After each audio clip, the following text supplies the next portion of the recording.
الرحیم۔ میں سب سے پہلے اپنے دل کی گہرائیوں سے ستارہ ہلال فاؤنڈیشن اور آئی ای سی پی کو خراج تحسین بھی پیش کرتا ہوں اور شکریہ بھی ادا کرتا ہوں کہ انہوں نے آج مجھے ایک انتہائی اہم موضوع کے اوپر گفتگو کرنے کا موقع دیا ہے۔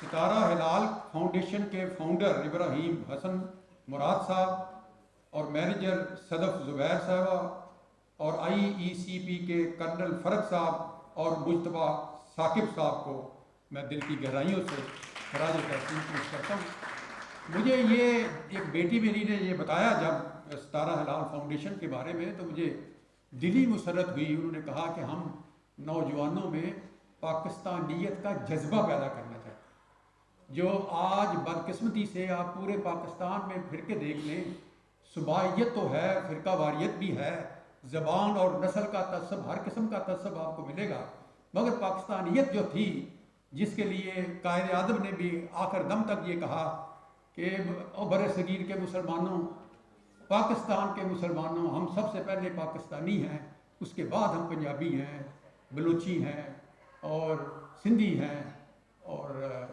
پختون ہیں۔ لیکن افسوس کی بہرحال میں اپنے موضوع سے ہٹ جاؤں گا، آپ سب دوست یہ جانتے ہیں، میں تو صرف اس حوالے سے خراج تحسین ستارہ ہلال کو پیش کر رہا ہوں کہ انہوں نے اس کمی کو محسوس کرتے ہوئے آپ نے یہ تحریک شروع کی ہے۔ انشاءاللہ تعالی، جیسے میں نے پہلے بھی عرض کیا کہ آپ کی تحریک اور پاکستان جاگو تحریک کے مقاصد ایک ہی ہیں، کیونکہ آپ بھی دیکھ رہی ہیں قائد اعظم کی طرف اور علامہ اقبال کی طرف، اور ہم جاگو تحریک والے جو لوگ یہاں بیٹھے ہیں وہ بھی قائد اعظم کو رول ماڈل سمجھتے ہیں اور علامہ اقبال کو اپنا رول ماڈل سمجھتے ہیں۔ میں ضرور، مجھے بڑی خوشی ہوئی، پہلی دفعہ میں نے انگلش میں تقریر کرتے ہوئے اپنے جاگو تحریک لاہور کے جو صدر ہیں، آپ کو پتہ ہے میں بانی ہوں اس جاگو تحریک کا، اس حوالے سے جاگو تحریک کی بات کر رہا ہوں، تو وہ انہوں نے بڑی خوبصورت پر جامع اور پر مغز اور سبق آموز تقریر کی ہے۔ میں آپ کو مبارکباد پیش کرتا ہوں شہراز صاحب۔ اب آتے ہیں جی ہم اپنے آج کے موضوع۔ میرے بیٹے اور بیٹیوں کا آج کا موضوع جو ہے نا انتہائی اہم ہے، اور میں یہ ضرور کہوں گا کہ انداز بیاں اگرچہ بہت شوق نہیں ہے، شاید کہ اتر جائے تیرے دل میں میری بات۔ میں کوشش میں یہ کروں گا کہ بجائے اس کے کہ میں کچھ شعلہ بیانی شروع کر دوں اور آپ یہ کہیں کہ یار واہ واہ واہ سبحان اللہ، کیا یہ شعلہ بیان مقرر ہے، مگر آپ جب گھر جائیں تو جب جاننے کی کوشش کریں کہ اس نے میسج کیا دیا تھا تو وہ پتہ ہی نہیں چلا، وہ شعلہ بیانی میں وہ اس کے اندر ہی رہ گیا۔ تو میں خواہش یہ ہے کہ چونکہ میں نے علامہ اقبال کے اوپر تحقیق کی ہے، 40-50 کتابیں پڑھی ہیں، تو ان کتابوں کا نچوڑ ہے جو آج میں آپ کو ٹرانسفر کرنے لگا، تو اس لیے میں ضرور یہ گزارش کرتا ہوں آپ سے کہ آپ نے میری بات کو غور سے سننا ہے اور اپنے یہ جو موبائل ہیں ان سے ذرا گریز کرنا ہے۔ جیسے میں نے کہا، عرض کیا کہ اقبال کا سیاسی نظریہ آج کے حوالے سے، پاکستان کے جو حالات ہیں ان کے حوالے سے ایک انتہائی اہم مسئلہ بن چکا ہے، اور میں داد دیتا ہوں ستارہ ہلال کے اور دوسرے جو دوست جنہوں نے آج کا یہ موضوع کا انتخاب کیا ہے، کیونکہ آپ تاریخ کے شعور کے ساتھ ساتھ ہیں۔ آپ دیکھ رہے ہیں حالات پاکستان کے کہ وہ ہم سے کیا مطالبہ کر رہے ہیں، وہ ایک ہی مطالبہ کر رہے ہیں پاکستان کے حالات کہ ہم پاکستان کے سیاسی مسئلے کو جانیں، سمجھیں اور اس کو ریویو کریں۔ 73 سال سے ہم جو نظام چلا رہے ہیں، بلکہ بھگت رہے ہیں، ایک لفظ ہے بھگت رہے ہیں، اس کو نوجوان جو ہیں وہ سمجھے۔ اور علامہ اقبال بھی جب وہ بیان کرتے تھے تو ان کا بھی یہ پیغام ہوتا تھا کہ لوگ جاگیں، لوگ بیدار ہوں، لوگ باشعور ہوں، اور وہ مسائل جو ہیں اپنے ان کے اوپر گہری نظر ہو ان کی۔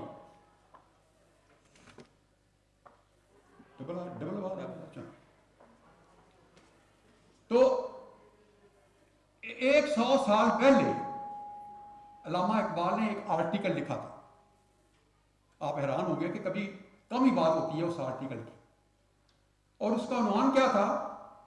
اسلام پولیٹیکل اینڈ ایتھیکل آئیڈیل کہ اسلام کا سیاسی اور اخلاقی ماڈل کیا ہے. یہی آپ موضوع ہے نا آپ کا. تو میں انہی کے الفاظ میں ایک بات آپ کو کنوے کرنا چاہتا ہوں، میسج ان کا، کہ وہ کیا سمجھتے تھے کہ سیاسی نظریہ جو ہے وہ مسلمانوں کا کیا ہونا چاہیے.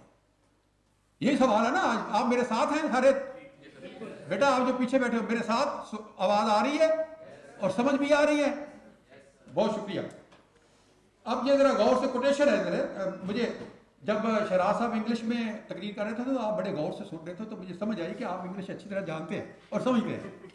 تو اس لیے میں نے یہ کوٹیشن بھی جو ہے انگلش میں ہے، تو مجھے ذرا حوصلہ ہوا کہ میں اگر یہ کوٹیشن انگلش میں جو علامہ اقبال نے لکھی انہی کے الفاظ میں اگر بیان کروں گا تو آپ انشاءاللہ ضرور سمجھ جائیں گے. تو وہ کیا کہتے ہیں جی اپنے سیاسی نظریے کے بارے میں؟ اب وہ یہ غور سے سننے والی بات. فرماتے ہیں there are two basic propositions underlying Muslim political constitution. اگر مسلمانوں نے اپنا کوئی آئین بنانا ہے تو دو بنیادیں ہیں اس کی دو بنیادیں ہیں. پہلی، law of God is absolutely supreme. یہ جو قرآن کے حوالے شراز صاحب ایسے نہیں دے رہے تھے، کیونکہ علامہ اقبال جو تھے وہ تو مفکر بھی تھے، فلاسفر بھی تھے، حکیم الامت بھی تھے اور مفسر قرآن بھی تھے. تو وہ انسپریشن قرآن سے لیتے تھے. تو انہوں نے یہ جو کہا کہ there are two basic propositions underlying Muslim political constitution. Law of God is absolutely supreme. Number two, the absolute equality of all members of community. ایک تو یہ کہ اللہ کی جو طاقت ہے وہ سپریم ہے، حاکمیت، اور دوسری جو کمیونٹی ہے ہماری ان کی بھی ایبسولوٹ مساوات ہونی چاہیے. اس میں بھی اونچ نیچ نہیں ہونا چاہیے، فرق نہیں ہونا چاہیے. اور آخر میں اس کو پھر آگے جا کے اس کو ایکسپلین کرتے ہیں. کیا کہتے ہیں؟ دیر از نو ارسٹوکریسی. ارسٹوکریسی کو سمجھتے آپ؟ بیوروکریسی. دیر از نو ارسٹوکریسی، نو پریویلیجڈ کلاس. اشرافیہ نہیں ہے، مراعات یافتہ. نو پریسٹ ہوڈ، ملائیت نہیں ہے. نو کاسٹ سسٹم، برادریزم نہیں ہے ان اسلام. یہ ڈیفینیشن ہے نا ان کا پولیٹیکل تھاٹ جو ہے نا. آپ جو پولیٹیکل ڈاکٹرن بیٹا یہ عام طور پر نا بیان نہیں کیا جاتا. ہم شعر و شاعری میں بات کر کے تو علامہ اقبال کو فارغ کر دیتے ہیں، میسج پورا نہیں آتا. میسج ان کا آرٹیکل سے آئے گا، ان کے خطبات سے آئے گا، ان کی تحریروں سے آئے گا. کاش کہ وہ ایک پوری کتاب لکھتے، لیکن کتاب تو نہیں لکھی، لیکن بہت سا مٹیریل ہمارے پاس موجود ہے جس میں سے ہم ڈرائیو کر سکتے ہیں ان کا political thought, political doctrine, political فلسفی. آگے جا کے لکھتے ہیں اسی کے ساتھ، the best form of such a community would be a democracy. اتفاق ہو گیا کہ جمہوریت کے قائل تھے وہ. یہ نہیں ہے کہ جمہوریت قائل نہیں تھے. The best form of such a community would be a democracy, the ideal of which is to let a man develop all the possibilities of his nature by allowing him as much freedom as practicable. میں کہتا ہوں اس سے جامع کوئی تعریف political فلسفی کی نہیں ہو سکتی. وہ یہ کہہ رہے ہیں کہ دیکھیں آپ کی جو جمہوریت ہے اس کا واحد مقصد یہ ہونا چاہیے کہ آپ ایسا نظام تشکیل دیں جس میں تمام شہریوں کو ان کی جو خدا داد صلاحیتیں ہیں اس کے مطابق آگے بڑھنے کے مواقع مل سکیں، جن کو آپ کہتے ہیں ایکول اپرچونٹیز، مساوی مواقع. مگر انفارچونیٹلی دیکھیے آج کا جو سسٹم ہے اس میں یہ موجود نہیں ہے. اور یہ ایک لفظ ذہن میں رکھیں، وہ کہتے ہیں کہ فریڈم اتنی ہونی چاہیے جتنی پریکٹیکیبل ہو. یعنی اگر آپ نے جمہوریت کو مادر پدر آزادی کی طرح دے دیا، جس طرح کیا جائے کہ وہ چوک بند کر لیتے ہیں 2000 بندے، وہ سارا اسلام آباد بند کر دیتے ہیں، یہ جمہوریت نہیں ہے، یہ تو رکاوٹ ہے نا پھر آگے. یعنی ایک پولیٹیکل فلسفی یہ نہیں کہتی کہ آپ راستے بند کر دو. تو آپ نے جمہوریت کو بھی بیٹی کنٹرول رکھنا ہے علامہ اقبال کے فلسفے کے مطابق. اتنی آزادی نہیں دے دینی کہ وہ جو جمہوریت ہے وہ خدا نخواستہ وہ شیطانی جمہوریت بن جائے. تو یہ کلیئر ہے آپ کا بیٹا؟ بات کلیئر ہوگی نا؟ Thank you. آگے چلتے ہیں.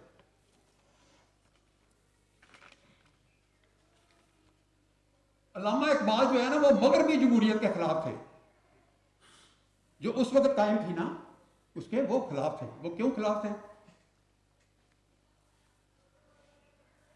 قائد اور اقبال اس نتیجے پر پہنچ چکے تھے کہ مسلمان متحدہ ہندوستان میں ہندوؤں کی بالادستی میں اپنی فطری صلاحیتوں کے مطابق ترقی نہیں کر سکتے، لہذا انہیں علیحدہ وطن کی ضرورت ہے جس میں انہیں ترقی کے مساوی مواقع مل سکے.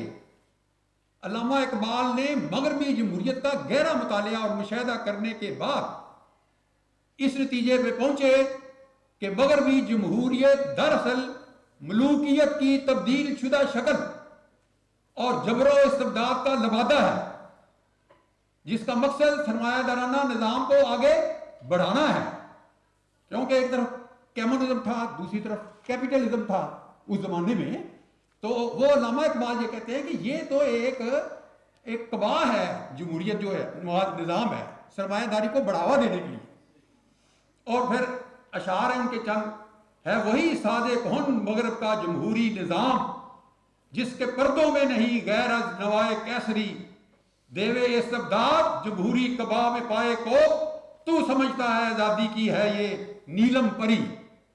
ابلیس کی مدد سے شورا ایک نظم ہے.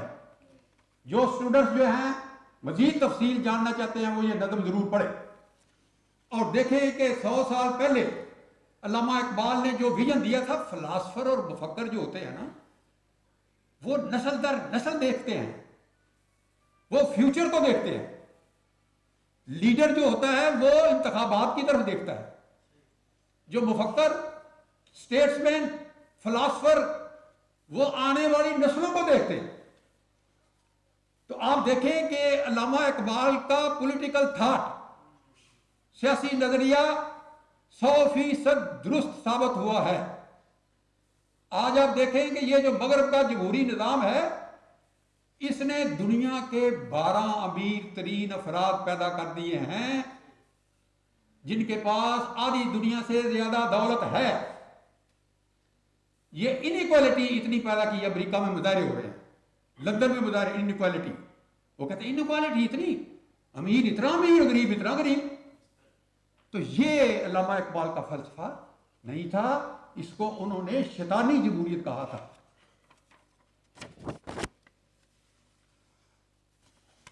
علامہ اقبال کا ایک اعتراض یہ بھی تھا کہ اس نظام میں رائے دہندگان سیاسی اور اخلاقی شعور سے آگاہ نہیں ہوتے.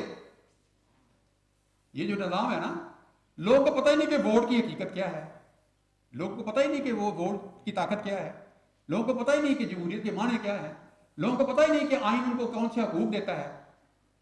یہ وہ شعور ہے جو پاکستان جاگو تحریک اور آپ کی ستارہ لال فاؤنڈیشن جو نوجوانوں کو منتقل کرنا چاہتے ہیں، جو میں سمجھا ہوں قائد اعظم اور علامہ اقبال کے حوالے سے کہ ان کو بتانا یا خدا کے واسطے بھیڑ بکریوں کی طرح نہ سوچو، کوئی دماغ کی کھڑکی کھولو اور سمجھو کہ تم کیا کر رہے ہو یار.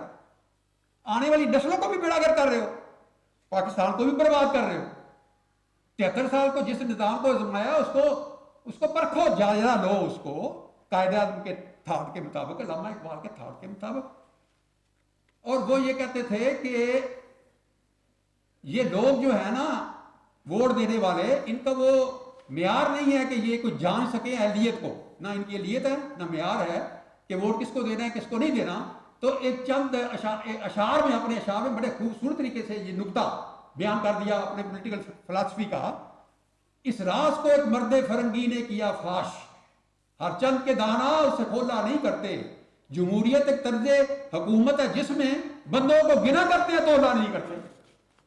آج آپ گلگت بلتستان میں دیکھ لیں کہ بندوں کو گنا ہے نا، تولا نہیں. تو نتیجہ کیا نکلا ہے؟ تو بات یہ ہے کہ میرے بیٹوں بیٹیوں، خدا کے واسطے اپنا وزن ڈالو اور یہ کہو کہ ٹھیک ہے ہم نے ہر ایک کو ووٹ کا حق دینا ہے، اس پہ پابندی لگانا شاید مشکل ہے، مگر ہم امیدوار کو اخلاق کے ترازو میں تولیں گے۔ ہم مسلمان ہیں، قرآن کے جو بنیادی اصول ہیں وہ یونیورسل ہے، ہر مذہب کے ہیں۔ آپ یہ ذرا غور سے، میں نے قرآن پہ بھی کتاب لکھی ہے، سیرت پہ بھی لکھی ہے، قرآن کے جو بنیادی تعلیمات کے اصول ہیں وہ تمام مذاہب کے اصول ہیں، کیونکہ قرآن آخری کتاب ہے جس میں جو الہامی کتابیں تھیں ان کا ارتقاء ہے، تو یہ ایک ارتقائی شکل ہے قرآن جو ہے۔ تو اس میں جو بنیادی جن کی بات ہی نہیں ہم کرتے، ہم کرتے ہیں روزہ رکھ لو، نماز پڑھ لو، بڑا ضروری ہے وہ بھی، لیکن ہم اخوت کی بات نہیں کرتے، مساوات کی بات نہیں کرتے، انصاف عدل کی بات نہیں کرتے، برداشت کی بات نہیں کرتے، کم تولنے زیادہ تولنے کی بات نہیں کرتے، بد دیانتی کی بات نہیں کرتے۔ جو قرآن کہتا ہے کہ یار یہ آپ کو ضابطہ ہے، یاد دیا ہے میں نے، آپ نے زندگی، شراح صاحب آپ قرآن پہ گہری نظر ہے، اللہ کا یہ ڈیمانڈ ہے، مطالبہ ہے کہ میرے بندو یہ ہدایت کی کتاب ہے، ثواب کی بھی ہے لیکن ہدایت کی ہے، اس سے ہدایت لو، اور اس کے بنیادی جو اصول ہے بڑے آسان ہیں، اس میں کوئی پریشانی نہیں۔ پریشانی اس وقت آتی ہے جب مولوی صاحب درمیان میں آ جاتے ہیں، اللہ اور مسلمان کے درمیان، اللہ اور قرآن کے درمیان، وہ اپنی توجیہات کرنا شروع کر دیتے ہیں، فرقہ واریت کی طرف لے جاتے ہیں۔ ورنہ قرآن تو بڑا آسان ہے، قرآن ترجمے سے پڑھے، میری کتاب ہے معاملات انسان اور قرآن، معاملات سیرت رسول، معاملات رسول صلی اللہ علیہ وسلم، یہ دو کتابیں ہیں، اگر آپ پڑھیں تو میں آپ کو یقین دلاتا ہوں کہ آپ قرآن کی بنیادی تعلیمات اور سیرت دونوں آپ کے ساتھ واضح ہو جائے۔ اب قائد اعظم کو خط لکھتے تھے علامہ اقبال، ان کے ساتھ خط و کتابت ہوئی تو ظاہر ان کے درمیان ایک ڈائلاگ ہوا پولیٹیکل سسٹم پہ، پولیٹیکل فلاسفی پہ، پولیٹیکل تھاٹ پہ۔ تو علامہ اقبال نے ان کو کہا کہ جی میں سمجھتا ہوں کہ جو جمہوریت ہے وہ سوشل ڈیموکریسی ہونی چاہیے۔ آپ سمجھ، سوشل ڈیموکریسی، خاندانوں کی نہیں، افراد کی نہیں، شخصیات کی نہیں، بلکہ سماج کی ہونی ہے، ایسی ہو جو پورے سماج میں اس کا پھل جو ہے وہ ہمیں نظر آئے۔ ایک منٹ، مجھے شوگر کی ہے نا ذرا پرابلم، اللہ کرے میری بات آپ کو سمجھ آ رہی ہو۔ چلو، تو ایک لفظ انہوں نے استعمال کیا، سوشل ڈیموکریسی، قائد اعظم کے نام، کہ ایسی جمہوریت ہمیں چاہیے جس کے اثرات آپ کو اکراس دا بورڈ نظر آئیں، ہر سوسائٹی میں، مزدور میں بھی، کسان میں بھی، کلرک میں بھی، ریڑھی والے میں بھی، رکشے والے، ہر جگہ آپ کو اس کے جمہوریت کے ثمرات نظر آئیں۔ تو اس لیے سوشل ڈیموکریسی کی بات کی انہوں نے۔ کتنا ٹائم ہو گیا جی؟ 10 منٹ باقی رہے؟ ہاں جی، آپ کر لیں، کر لیں، ہاں سر۔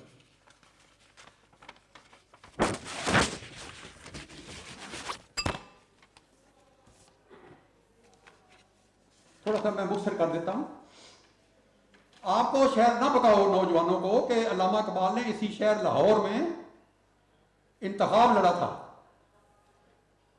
الیکشن لڑا تھا صوبائی اسمبلی کا، اور ساری لاہور کی جو برادریاں تھیں ان کے خلاف اکٹھی ہو گئی، برادری کے نام۔ تو انہوں نے ایک جگہ انتخابی تقریر کی تو انہوں نے بڑی خوبصورت بات کی علامہ اقبال نے، انہوں نے کہا کہ اسمبلی کے امیدوار، آپ دیکھیں نا امیدوار سے آپ کا واسطہ پڑتا ہے ہمارا سب کا، تو وہ کیا کہہ رہے ہیں، امیدوار کی کوالیفیکیشن بتا رہے ہیں۔ اور میرے بیٹے بیٹیوں، خدا کے واسطے علامہ اقبال کی یہ کوالیفیکیشن تو مان لو یار، امیدوار کی کیا کوالیفیکیشن ہے؟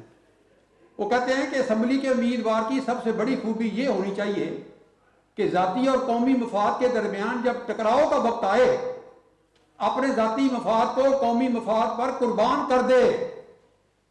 میں قومی مقاصد کے مقابلے میں ذاتی خواہشوں پر مر مٹنے کو موت سے بدتر خیال کرتا ہوں۔ وہ کہتا ہے علامہ اقبال میں مر جاؤں گا، قومی مفاد سے سودا نہیں کروں گا۔ اور یہی بات قائد اعظم نے، گریٹ قائد اعظم، کیا ماڈل ہے، میں نے اس پہ بھی تو ایک تحقیق کی ہے قائد اعظم پہ، کبھی وہ کتاب پڑھیں آپ حیران ہو جائیں گے، اوہ کیا قائد اعظم، وہ کیا عروج سیاست کا، کیا زوال آج کا، کیا آج کی سیاست کا۔ جب پاکستان بن گیا تو ایک بہت بڑا امتحان میں ڈال دیا اللہ تعالیٰ نے قائد اعظم کو، زندگی کا سب سے بڑا امتحان، آزمائش،